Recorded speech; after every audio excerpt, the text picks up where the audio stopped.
पुण्यातील गुंडगिरीला राष्ट्रवादीनं समर्थन केल्याचा आरोप आता पाहायला मिळते। अजित पवारांच्या पक्षानं गुंडांना उमेदवारी दिल्याची माहिती। गँगस्टर सज्जू मलिक आंदेकर कुटुंबीयांनी गजा मारडेच्या पत्नीला राष्ट्रवादीच्या वतीनं उमेदवारी देण्यात आली। अजित पवारांच्या राष्ट्रवादीकडून गुन्हेगारीचं उदात्तीकरण केलं जाते की काय असा प्रश्न आता उपस्थित होते। पुण्यातील गुंडगिरी बोकाळली असताना अजित पवार स्वतः पुण्यातील गुन्हेगारी मोडून काढा असं सतत म्हणत असताना त्यांच्याच पक्षानं मुंबई पुण्यात गुंड कुटुंबियांना एबी फॉर्म दिल्यानं सर्वांना आश्चर्याचा धक्का बसलाय। पुण्यातील कुख्यात गुंड गजा मारणे याच्या पत्नीला देखील पुणे महानगरपालिका निवडणुकीचं तिकीट मिळाले। राज्याचे उपमुख्यमंत्री अजित पवार गटानं त्यांना प्रभाग क्रमांक 10 मधून एबी फॉर्म दिलाय। तर पुण्यातील गुन्हेगारी विश्वाशी संबंधित खरं तर असलेल्या आंदेकर टोळीला देखील उमेदवारी अर्ज दिल्याची माहिती आहे।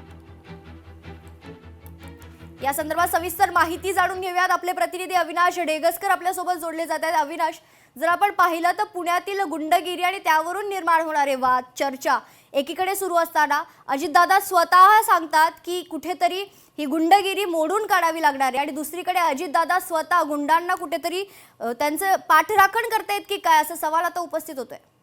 कृपा पाहिलं तर स्वतः अजित पवार उपमुख्यमंत्री अजित पवार यांनी स्वतः सांगितलेलं होतं की मी पुण्यातली गुन्हेगारी मोडून काढणार आणि सतत ते म्हणत असतात की पुण्यात गुंडगिरी बोकाळलेली आहे ती मोडून काढणार, यासाठी मी प्रयत्न करणार।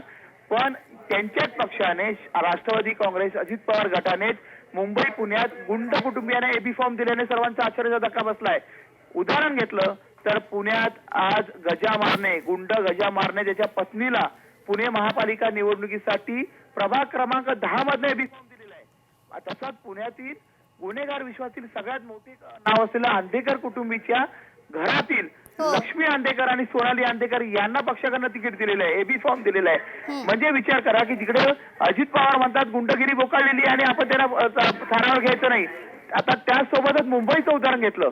एनसीपी अजित पवार गटाकडनं कुख्यात गँगस्टर सज्जू मलिक त्याच्यावर डझनभर गुन्हे दाखल आहेत, यांना उमेदवारी देण्यात आलेली आहे। म्हणजे कुठेतरी पक्षाच्या विश्वासार्हतेवर नेत्याच्या विश्वासार्हतेवर विचारलं गेलं जातं, अशीच परिस्थिती महाराष्ट्रात दिसून येते।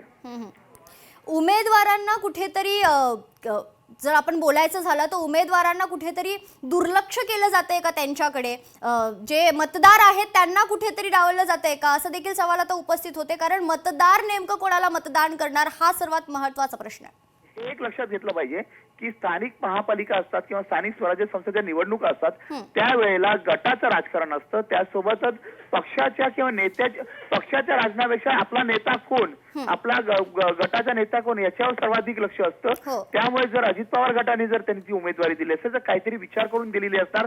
त्यासोबत जे पक्षनेते स्वतः बोलत असतात की आम्ही गुन्हेगारी मोडून टाकू, तोच पक्ष आता गुन्हेगार प्रवृत्तीच्या लोकांना हे देत आहे, तिकीट देत आहे। त्यामुळे आता नागरिकांनीच विचार करावा, ज्याच्यावर गुन्हे दाखल आहेत त्याला उमेदवारी द्यावी, त्याच्याला मतदान करावं, की जे चांगले खरे उमेदवार आहेत त्यांना मतदान करावं। आता हे सर्वस्व मुंबईतला जो प्रभाग असेल त्याच्यावर अवलंबून असेल आणि पुणेकरांवर अवलंबून असेल। निश्चित। धन्यवाद अविनाश, आपण दिलेल्या सविस्तर माहितीसाठी। तर पुण्यातील गुंडगिरीला राष्ट्रवादी समर्थन करते की काय असा सवाल आता उपस्थित होतोय, कारण अजित पवारांच्या पक्षाने आता गुंडांनाच थेट उमेदवारी दिली आहे।